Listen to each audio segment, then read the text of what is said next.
কালো হোক আর ফর্সা হোক, দেখবেন চরণ দুটো লাল টুকটুকে হয়ে থাকে। কেন জানো?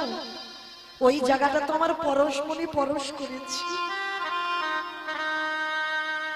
ওই জন্য আমরা মানুষ জাতি না, দেহের এতগুলো জায়গা ছিল, মাথা ছিল, বক্ষ ছিল, হাত ছিল, বক্ষ ছিল, উদর ছিল, জাদু ছিল, হাঁটু ছিল, এত জায়গা ছিল।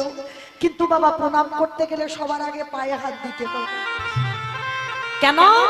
প্রত্যেকটা মানুষের এই দেহ যদি অপবিত্র হয়ে যায়, দেহটা যদি নোংরা হয়ে যায়, কিন্তু বাবা তার চরণ দুটো জীবনে অপবিত্র হয় না। এই চরণ দুটো সর্বদা পবিত্র হয়ে থাকে। কেন?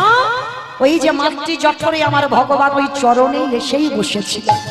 পরশমণির পরশে যদি লোহা সোনা হয়, তাহলে একবারই যদি কোনো ভক্ত পবিত্র পরশ পেয়ে যায়, তার হৃদয়টা সোনায় পরিণত হয়। হৃদয় গৌর প্রমাণ। হরি হরি